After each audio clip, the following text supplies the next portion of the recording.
नमस्कार दोस्तों, स्वागत है आप सभी का हिस्ट्री 365 में। मेरा नाम है चंद्रेश उपाध्याय और आप देख रहे हैं हिस्ट्री 365। तो जैसा कि आप सभी को पता है कि हमारा जो क्लास है वो चालुक्य वंश के ऊपर आधारित है और हम चालुक्य वंश के ऊपर जो उनकी शाखा है बादामी के चालुक्य, हम उनके ऊपर जो क्लास है वो कर रहे हैं। निरंतर क्लास हमारा हो रहा है। तो हमने इससे पहले की जो क्लास हुई थी उसमें हमने पुलकेशिन जो द्वितीय थे वहां तक का जो कह सकते हैं सेशन था, वहां तक के शासकों को हमने देखा था और उसके बाद अब हम उसके आगे के जो शासक है उनको देखेंगे। तो चलिए आज का जो सेशन है उसे स्टार्ट करते हैं। अगर आपको ये क्लास पसंद आए तो लाइक करें, शेयर करें, कमेंट करें और अपने दोस्तों के साथ जरूर से जरूर शेयर कर लें ताकि उनको भी इस क्लास का जो फायदा है वो मिल जाए। ठीक है, तो चलिए अब हम देखेंगे आज का जो हमारा सेशन है वो हमारा विक्रमादित्य जो है प्रथम उनके ऊपर आधारित है। यानी कि जो विक्रमादित्य प्रथम है,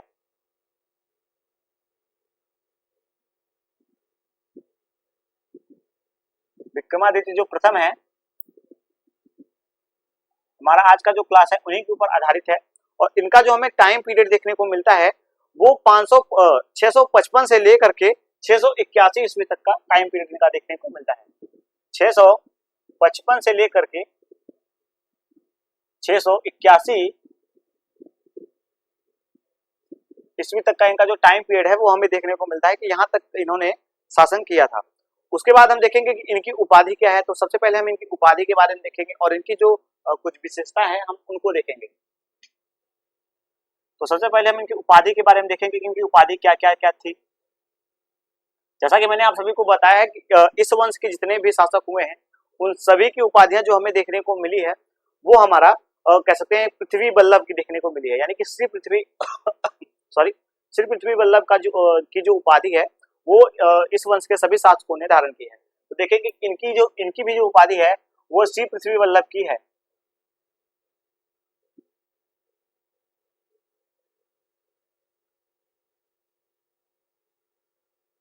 श्री पृथ्वी वल्लभ।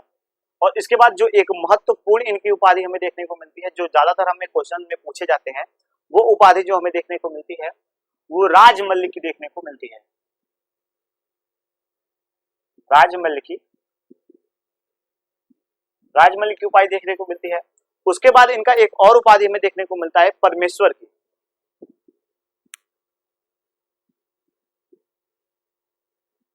परमेश्वर की उपाधि।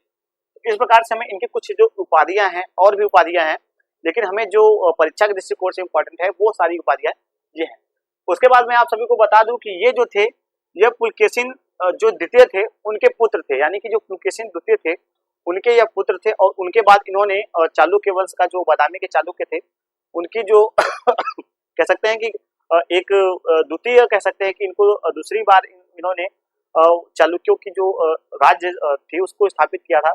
क्योंकि आप देखेंगे कि पुलकेशिन द्वितीय के बाद जो पल्लवों के साथ संपर्क होता है, संघर्ष होता है, उसमें इनका जो बादामी है उस पर पल्लवों का जो है वो कब्जा हो जाता है। तो उसके उसके बाद यह उस वंश के अगले शासक बनते हैं। इन्होंने पल्लवों से संघर्ष किया और पल्लवों से संघर्ष करने के बाद जो बादामी थी उसको फिर से इन्होंने पुनरुद्धार किया था। यानी कि वहां पे इन्होंने फिर से अपनी जो राजधानी थी उसको कायम किया था। तो इन्होंने इनके बारे में ऐसा कहा जाता है कि इन्हें एक कह सकते हैं कि दूसरी बार जो बादामी का कह सकते हैं कि निर्माणीकरण करने का एक जो इन्हें उपाधि दी जाती है वो ये सारी चीजें इनके ऊपर दी जाती है।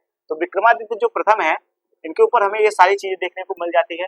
ये पुलकेशिन द्वितीय के पुत्र हैं, इस बात को भी आप नोट कर लीजिएगा। तो यहाँ पे मैं लिख देता हूँ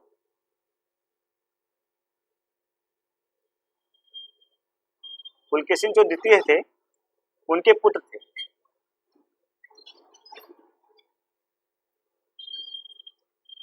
यह और इन्होंने आप देखेंगे कि जो पल्लवों के साथ संघर्ष था वो इनका हुआ था। तो पल्लवों के साथ इन्होंने संघर्ष किया था और बादामी पे फिर से इन्होंने अपना कब्जा किया था।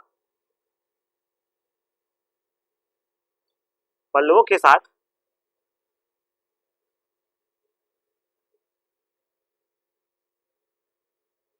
संघर्ष किया था और बादामी पर पुनः अपना राज्य स्थापित किया था।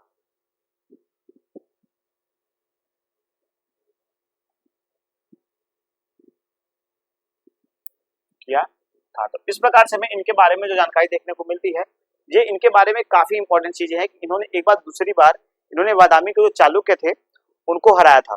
उसके बाद जो इनका हमें टाइम पीरियड देखने को मिलता है, जैसा कि मैंने इनको बताया था, इनका जो हमें टाइम पीरियड देखने को मिलता है 655 ईस्वी का जो टाइम पीरियड है वो हमें इनका देखने को मिलता है। उसके बाद हम देखेंगे कि इन्होंने पल्लवों से जो संघर्ष किया था वो 655 ईस्वी में किया था। पल्लवों के साथ जो संघर्ष किया था वो 655 ईस्वी में इन्होंने अपना जो संघर्ष है वो किया था। अब देखेंगे कि जो विक्रमादित्य प्रथम है, इन्होंने पल्लव के तीन पल्लव वंश के जो 3 राजा थे, 3 शासक थे, उनके साथ इन्होंने अपना जो कह सकते हैं कि इनके जो संघर्ष है वो हमें देखने को मिलते हैं। पहला हम देखेंगे कि नरसिंह वर्मन प्रथम है।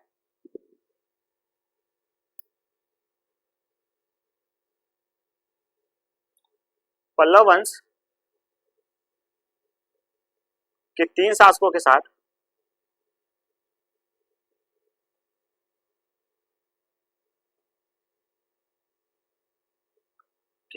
इनका संघर्ष हुआ था।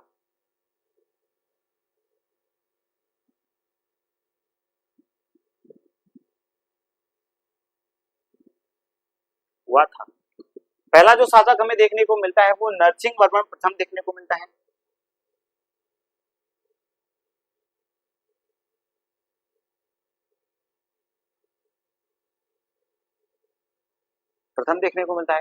उसके बाद हम देखेंगे जो नरसिंह वर्मन प्रथम, मैंने जब पल्लव वंश के बारे में पढ़ाया था तो मैंने उनके बारे में जो सारी बातें थी वो आप सभी को बताया था। तो आप अगर इनके बारे में नहीं जानते हैं आप जाके प्लीज पल्लव वंश के ऊपर जो मेरी क्लास हुई है वो देख लीजिएगा, तो आपको इनके बारे में जो जानकारी है वो हो जाएगी।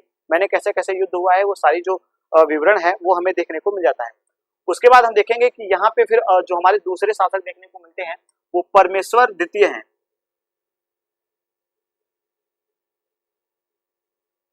परमेश्वर द्वितीय हैं जिनके साथ इनका संघर्ष होता है।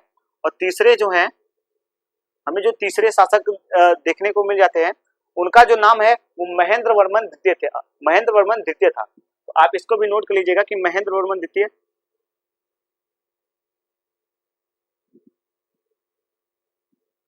महेंद्र वर्मन द्वितीय जो थे वो इन तीनों शासकों के साथ इनका जो कह सकते हैं संघर्ष था वो हुआ था।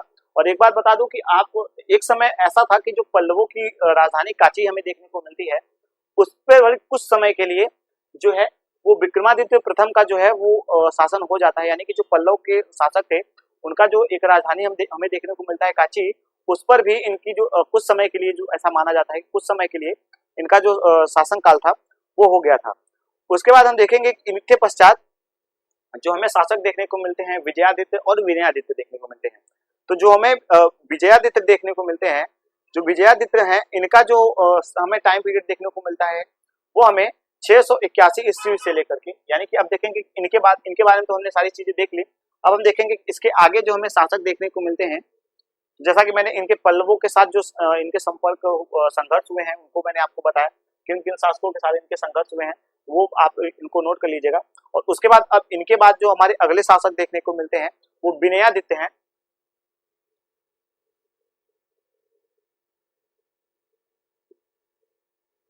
विनयादित्य है, इनका जो हमें टाइम पीरियड देखने को मिलता है वो 681 ईस्वी से लेकर के 681 ईस्वी से लेकर के 696 ईस्वी तक देखने को मिलता है।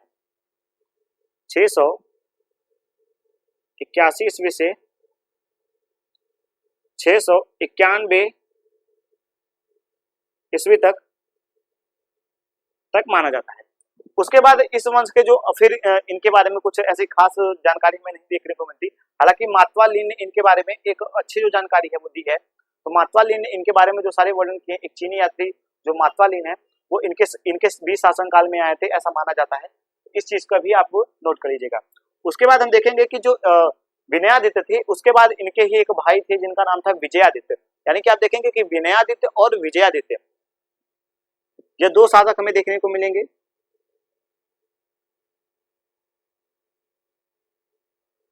विजयादित्य, आप देखेंगे कि विजयादित्य का जो हमें टाइम पीरियड देखने को मिला है वो हमें देखने को मिला है 696 ईस्वी से लेकर के 696 ईस्वी से लेकर के 700 जो 733 ईस्वी तक इनका टाइम पीरियड हमें देखने को मिलता है। 733 ईस्वी तक इनका जो टाइम पीरियड है वो हमें देखने को मिलता है। यानी कि आप देखेंगे एक इंपॉर्टेंट शासक के रूप में हमें ये देखने को मिलेंगे। इनके बारे में जो कुछ इंपॉर्टेंट बातें हैं वो देख लेंगे हम विनयादित्य के बारे में। तो अगर आप सभी इसका एक कह सकते हैं कि आप इन सभी को एक अच्छे तरीके से इसको आप लिख लें या स्क्रीनशॉट लेने में एक्साइट हो जाता हूँ, तो आपको अब इसके आगे का जो क्लास है वो मैं आपको बताने का जो है वो प्रयास करता हूँ।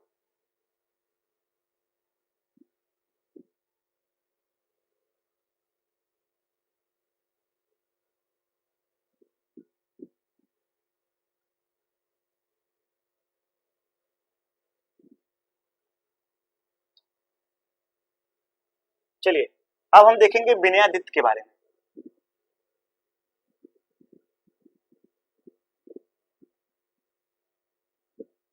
विनयादित्य के बारे में इनका टाइम पीरियड जो जैसा कि मैंने अभी आप सभी को बताया था कि 691 ईस्वी से लेकर के 696 ईस्वी से लेकर के 733 ईस्वी तक, 696 से 733 ईस्वी तक इनका टाइम पीरियड हमें देखने को मिल जाता है। तो ये काफी इंपॉर्टेंट है। इनके बारे में कुछ इंपॉर्टेंट बातें जो हैं वो हमें देखने को मिली हैं। देखेंगे कि इनके सबसे पहले हमें उपाधि जो देखने को मिलती है वो क्या देखने को मिलती है।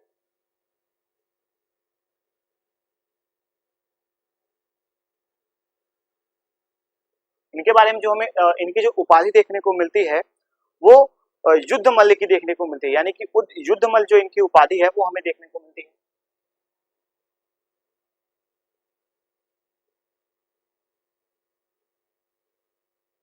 युद्ध मल्ल की इनकी उपाधि है। उसके बाद हम देखेंगे कि जैसा कि मैंने अभी आपको बताया था कि इनके शासन काल में एक कह सकते हैं कि जो ब्रह्मा की मंदिर है वो उसका इन्होंने निर्माण कराया था। यानी कि ब्रह्मा के मंदिर का इन्होंने निर्माण करवाया था।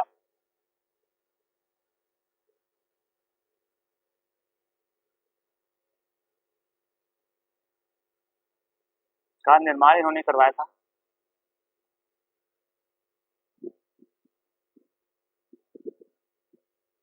ये काफी इंपॉर्टेंट क्वेश्चन है कि ब्रह्मा जी के मंदिर का जो निर्माण है वो किसने कराया था। ये कई बार हमसे क्वेश्चन पूछा गया है, तो आप इस चीज को भी आप नोट कर लीजिएगा कि ब्रह्मा का जो मंदिर का निर्माण है वो इन्होंने कराया था।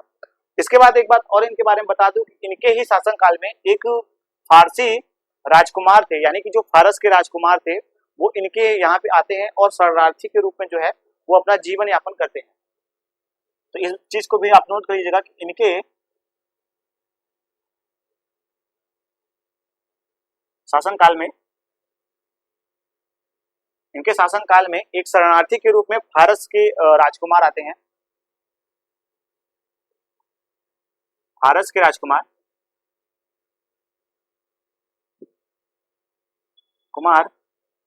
शरण में रहते हैं।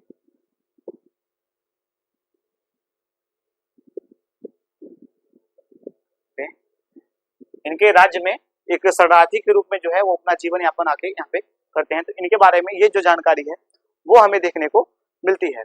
उसके बाद आपको बता दूं कि जो विनयादित्य हैं, जो इनके बारे में और जानकारी हमें देखने को मिलती है कि इन्होंने सिंगल हमें एक और पारसिक एवं सिंगल से भी इन्होंने अपना एक कह सकते हैं जो कर था उसको वसूला था। यानी कि इन्होंने पारसिक एवं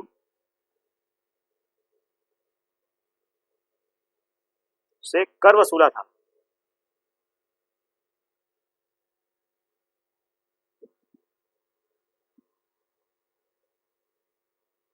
कर वसूला था। तो इनके बारे में ये सारी जो बातें हैं हमें देखने को मिल जाती हैं। इसके बाद आप देखेंगे कि इन्होंने एक और मंदिर का जो है वो निर्माण कराया जिसका नाम हमें देखने को मिलता है लक्ष्मेश्वर मंदिर। लक्ष्मेश्वर मंदिर का जो निर्माण है वो इन्होंने करवाया था। तो ये काफी इंपॉर्टेंट है, हमसे इसके बारे में कुछ ज्यादा क्वेश्चन नहीं पूछा जाता है। तो अब हम इसके आगे के जो शासक हैं उनके बारे में देखेंगे। या देखेंगे कि विनयादित्य के बाद जो हमारे शासक देखने को मिलते हैं वो हमें देखने को मिलते हैं विक्रमादित्य द्वितीय। यानी कि जो विक्रमादित्य द्वितीय हैं वो इनके बाद शासक बनते हैं।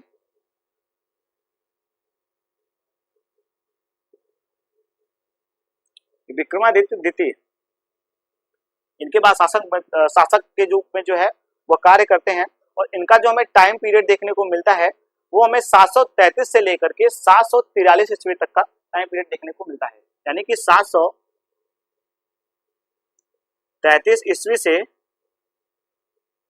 733 ईस्वी से लेकर के 747 ईस्वी तक का टाइम पीरियड इनका देखने को मिलता है।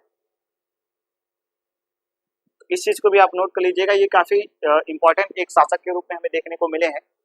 इनका एक ऐसा हमें अभिलेख देखने को मिला है, यानी कि आप देखेंगे कि इनकी जो उपाधि हमें देखने को मिलती है वो काची कोंड की देखने को मिलती है। इनकी जो उपाधि है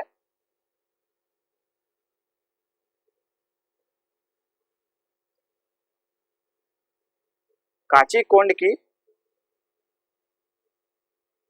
की उपाधि हमें देखने को मिलती है। इसके बाद आपको बता दूं कि इनका एक है पंडकल अभिलेख है, कह सकते हैं कि पंडकल ताम्र अभिलेख है। उसके अनुसार आप देखेंगे कि विनयादित्य जो विक्रमादित्य थे, इन्होंने कांची पर जो कांची था उसको 3 बार रौंदा था, यानी कि 3 बार उस पे युद्ध आक्रमण किया था और 3 बार उसको रौंद डाला था। ऐसा हमें इनके जो वर्णन है वो देखने को मिल जाता है। तो आपको बता दो कि पत्तन एक है अभिलेख जो कि हमें देखने को पंडकल अभिलेख,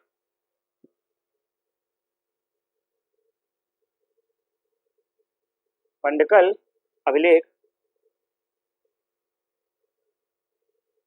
लेख, इसमें ऐसा वर्णन है कि इन्होंने कांची को 3 बार जो है वो रौंद डाला था, यानी कि 3 बार इन्होंने कांची को हराया था या उसको उस पर आक्रमण किया था। इन्होंने 3 बार कांची को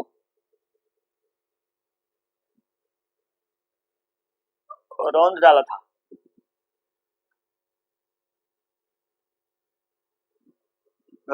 तो इस प्रकार से हमें इनके बारे में जो जानकारी देखने को मिल जाती है वो इंपॉर्टेंट जानकारी यही हमें देखने को मिलती है। उसके बाद इनका एक कह सकते हैं कि जो वैवाहिक संबंध हमें देखने को मिलता है वो काफी ज्यादा इंपॉर्टेंट है और काफी ज्यादा रोचक है। उसके बारे में ऐसा कहा जाता है कि इन्होंने कचूरी वंश की 2 कन्या थी, कचूरी वंश की 2 कन्या है जिसके साथ इनका वैवाहिक संबंध जो है वो स्थापित होता है। सॉरी, इनका वैवाहिक संबंध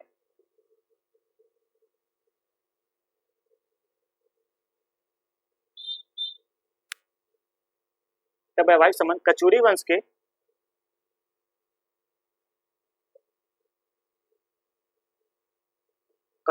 की कन्या के साथ 2 कन्या हैं,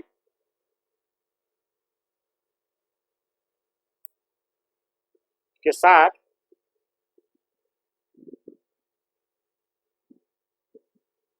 हुआ था। कचूरी वंश की जो कन्या थी उनके साथ इनका वैवाहिक संबंध है। उनका जो हमें नाम देखने को मिलता है वो लोक महादेवी का है। जो नाम है पहली है उनका नाम है लोक महादेवी।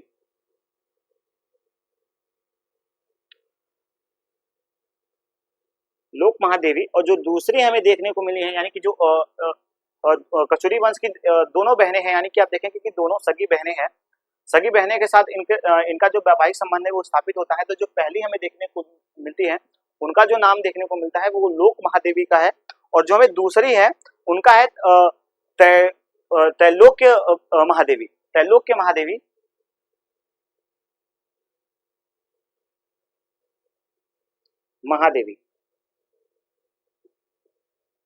तो इनके साथ इनका जो वैवाहिक संबंध था वो स्थापित हुआ था।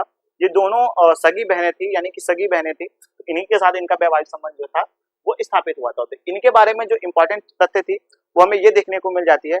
उसके बाद देखेंगे कि इन्होंने एक मंदिर का जो है निर्माण करवाया था जो कि कल्हड़ भाषा में लिखी गई थी। एक अभिलेख हमें देखने को मिला है, इनका एक अभिलेख है। विक्रमादित्य ने एक अभिलेख का ऐसा निर्माण करवाया था जो कि कल्हड़ भाषा में लिखी गई है।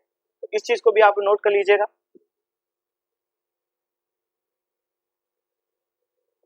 इन्होंने एक मंदिर में इनका एक कह सकते हैं इनका एक मंदिर में एक अभिलेख हमें देखने को मिला है, यानी कि मिला है, वो कन्नड़ भाषा में लिखा गया है। अभिलेख का निर्माण करवाया था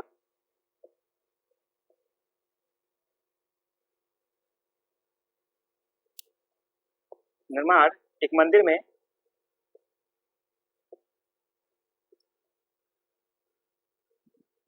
करवाया था जो कि कन्नड़ भाषा में लिखा गया है।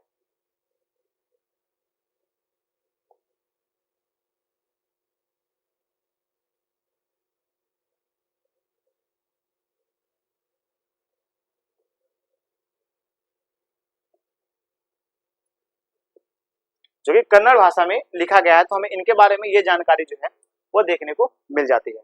उसके बाद हम देखेंगे कि विक्रमादित्य का जो शासन है, इसमें प्रथम वर्षों में अरबों ने दक्षिण भारत पे आक्रमण किया था। एक कह सकते हैं कि जो दक्षिण भारत पे जो आक्रमण हमें देखने को मिलता है अरबों का, पहली बार प्रथम बार जो हमें अरबों का आक्रमण है वो इन्हीं के शासनकाल में हुआ था, इन्हीं के शासनकाल में हुआ था। तो आप इसके नीचे मैं लिख रहा हूं तो आप समझ जाइएगा। इनके शासनकाल में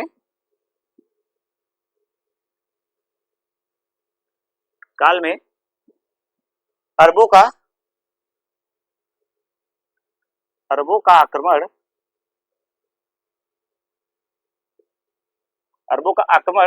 दक्षिण भारत में हुआ था।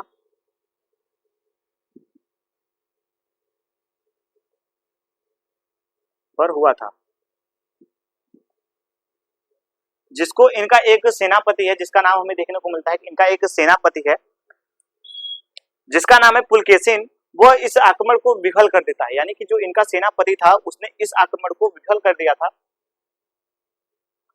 जो आक्रमण हुआ था वो इनका एक सेनापति था, उसने इस आक्रमण को जो है वो विफल कर दिया था। आप तो इसको नोट कर लीजिएगा।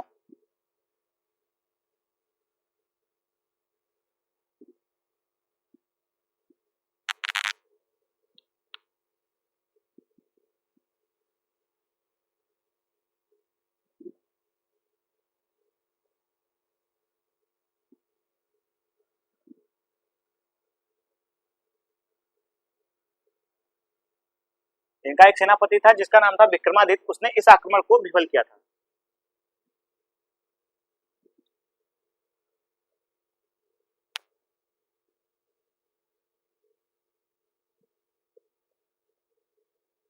इस आक्रमण को विफल कर दिया था। उसके बाद हम देखते हैं कि इसके बाद जो आक्रमण होता है तो इन्होंने क्या किया था कि इससे खुश होकर कि इस आक्रमण को जो विफल किया था उससे खुश होकर के इनको चालुक्य कुलंकार यानी कि चालुक्य वंश का कुलंकार ऐसा एक उपाधि जो था वो उनको दिया था। यानी कि इसको इनके जो सेनापति थे इनको चालुक्य वंश का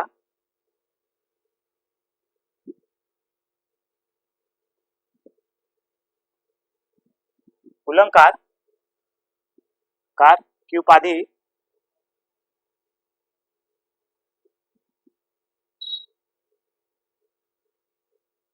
दिया था। जो चालुक्य वंश के शासक थे उनका एक जो उपाधि उनको दिया था वो चालुक्य वंश के कुलंकार के रूप में इनको एक उपाधि जो थी वो इनको दी गई थी। तो इसके बारे में हमें ये जानकारी देखने को मिल जाती है। उसके बाद अब बात कर लेते हैं इस वंश के जो अंतिम शासक थे उनकी। यानी कि आप देखेंगे कि इस वंश के जो अंतिम में शासक देखने को मिले हैं उनके बारे में जो हमें नाम देखने को मिलते हैं, उनके जो उपाधियां देखने को मिलती है, हम उसके बारे में देखेंगे। तो आप पहले इसका जो एक स्क्रीनशॉट है वो ले लीजिएगा, तब हम उसके आगे जो है वो बढ़ेंगे, यानी कि हम उसके आगे का जो क्लास है वो करेंगे।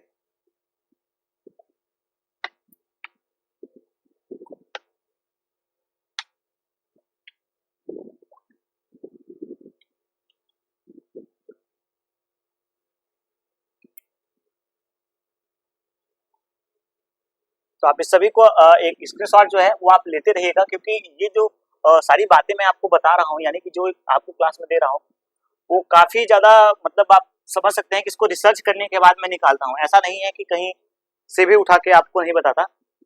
इसको काफी पढ़ने के बाद, रिसर्च करने के बाद ये सारी चीजें हैं वो मैं आप सभी के लिए लेकर आता हूँ। तो आप इसका जो है वो ध्यान रखिएगा। अब हम देखेंगे कीर्तिवर्मन के बारे में, यानी कि इस वंश के, जैसा कि मैंने आपको परिचय जब दिया था तो इस वंश के जो परिचय दिया था तो उसमें मैंने आपको बताया था इस वंश का जो कह सकते हैं कि एक अंतिम शासक के रूप में जो हमें देखने को मिलते हैं उनका नाम है कीर्तिवर्मन। यानी कि कीर्तिवर्मन जो है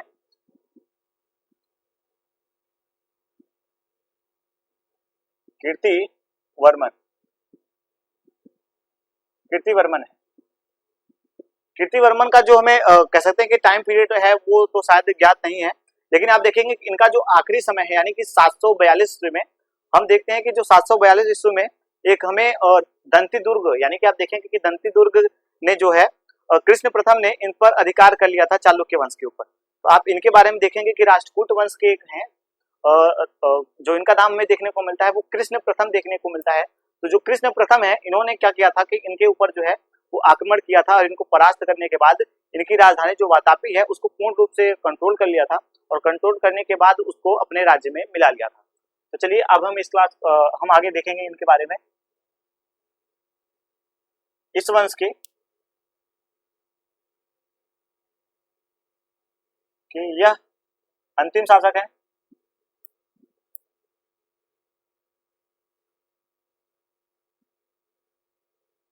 इस वंश के यह अंतिम शासक है। सबसे इंपॉर्टेंट चीज आप इस चीज को नोट कीजिए कि काफी बार ऐसे क्वेश्चन पूछे जाते हैं कि इस वंश के अंतिम शासक कौन थे, प्राथमिक शासक कौन थे, प्रारंभिक शासक कौन थे। तो ये सारी बातें जो मैंने थी वो परिचय में आप सभी को बताया था कि जो चालुक्य वंश का परिचय मैंने दिया था उसमें आप सभी को इनके बारे में जो सारी बातें थी वो बता दिया था। आप प्लीज एक बार जाके उस क्लास को देख लीजिएगा, तो क्या होगा कि ये आपको इसके बारे में जो इनके बारे में जो सारी बातें हैं वो आपको देखने को मिल जाएगी। उसके बाद हम देखेंगे कि इस वंश पे अब जो है यानी कि जो कीर्तिवर्मन है, इन्हीं के शासन काल में राष्ट्रकूट जो शासक है दंती दुर्ग है, जो उन्होंने कृष्ण प्रथम से इसका जो संघर्ष हुआ था वो हुआ था। यानी कि इनका जो संघर्ष है वो हमें देखने को मिलता है। इनका जो संघर्ष है कीर्तिवर्मन का, वो राष्ट्रकूट शासक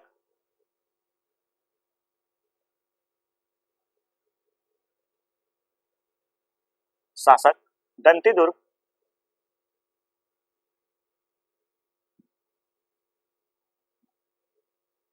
यानी कि राजपूत जो शासक है दंती दुर्ग, एवं इन्हीं के एक कह सकते हैं कि इस वंश के शासक थे जिनका नाम हमें देखने को मिलता है कृष्ण प्रथम।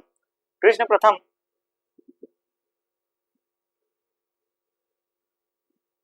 कृष्ण प्रथम इनके साथ इनका संघर्ष हुआ था।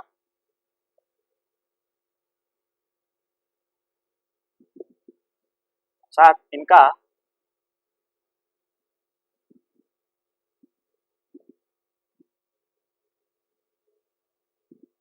संघर्ष हुआ था, यानी कि इनके साथ इनका जो युद्ध हुआ था वो हमें देखने को मिलता है कि इनका जो संघर्ष है कीर्तिवर्मन का, वो दंती दुर्ग यानी राष्ट्रकूट से जो शासक है दंती दुर्ग, राष्ट्रकूट के जो आप देखेंगे संस्थापक के रूप में हमें दंती दुर्ग का जो है वो वर्णन देखने को मिलता है। और अगर आपने राष्ट्रकूटों के बारे में जो मेरी क्लास हुई है उसको नहीं देखा है सॉरी, जाके प्लीज सॉरी, तो प्लीज उसको देख लीजिएगा। तो क्या होगा कि आपको उसके बारे में जो जानकारी है वो प्रारंभिक बातें मैंने सारी की सारी बातें उस वंश के शासक संस्थापक और जो सारी बातें हैं वो मैंने आपको उस क्लास में अपने सॉरी आपको बताया है। तो इस प्रकार से आप सभी को इसके बारे में मैंने सारी बातें जो है वो बता रखी है। तो आप जाके प्लीज उस क्लास को देख लीजिएगा, आपको उसके बारे में सारी बातें जो है वो क्लियर हो जाएगी। ठीक है, अब हम देखेंगे कि इस वंश के फिर आप देखेंगे कि इनका जो कीर्तिवर्मन है, इनका जो संघर्ष हो रहा है वो राष्ट्रकूट शासक दंती दुर्ग और कृष्ण प्रथम के साथ हो रहा है। लेकिन आप देखेंगे कि कृष्ण प्रथम के शासन काल में आते आते जो वातापी है, यानी कि आप देखेंगे कि जो वातापी है एहोल पे इन्होंने अधिकार कर लिया था। इनका जो हमें समय देखने को मिलता है वो यह है कि जो दंती दुर्ग थे इन्होंने 742 ईस्वी में एहोल पर कब्जा कर लिया था।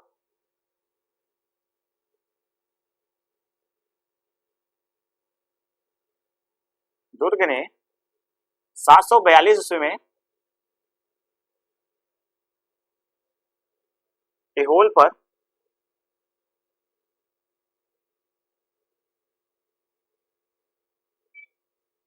पर अधिकार कर लिया था।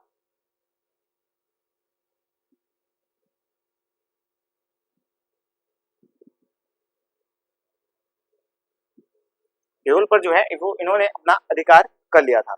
उसके बाद आप देखेंगे कि अब अंततः आते आते, यानी कि आप देखेंगे कि अंत तक आते आते जो कृष्ण प्रथम थे उन्होंने पूर्ण रूप से जो बादामी के चालुक्य हैं इनकी पूरी राजधानी को और इनके पूरे शासकों को समाप्त करने के बाद इसको अपने राज्य में हस्तांतरित कर लिया। यानी कि इस राज्य को अपने राज्य में वातापी को पूर्ण रूप से, यहाँ पे मैं लिख देता हूं,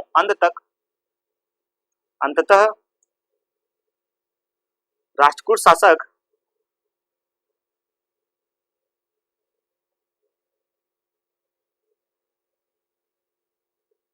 शासकों ने राष्ट्रकूट शासकों में हमें जो अभी मैं आपको बताया कृष्ण प्रथम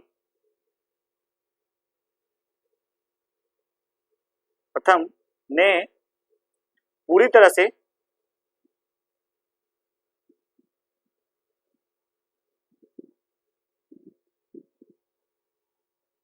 इन पर यानी कि वातापी पर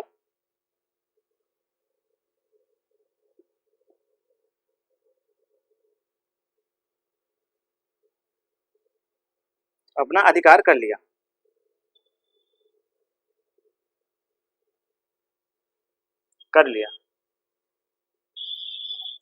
अपना अधिकार कर लिया और उसके बाद इसको अपने राज्य में जो है वो मिला लिया। तो इस प्रकार से हम देखेंगे इनका जो पतन है, हमने इनका परिचय देखा था, इनका पतन देखा था, अभी हमने इनका पतन भी देख लिया कि इनका पतन कैसे हुआ, इनके बीच में कितने शासक आए, इन्होंने कौन कौन से कार्य किए, ये सारी चीजें हमने देखी।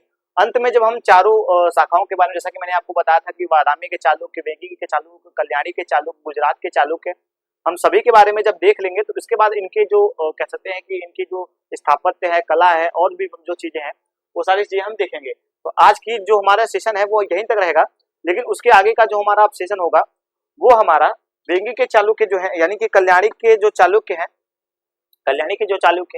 अब हमारा जो क्लास होगा वो उनके ऊपर आधारित होगा। तो आज का जो हमारा सेशन है वो यहीं तक रहेगा। तो आपको क्लास ये कैसी लगी कमेंट सेक्शन में जरूर बताइएगा, और अगर आपको इससे इस क्लास से रिलेटेड कोई भी क्वेश्चन पूछना हो तो आप कमेंट सेक्शन में पूछ सकते हैं। मैं उसका जो अपने अगले क्लास में उसको मैं जरूर से जरूर उसका जो आंसर है वो आप सभी को देने का जो है वो प्रयास करूंगा। तो आज की क्लास को हम यहीं तक रखते हैं, चलते हैं, जय हिंद।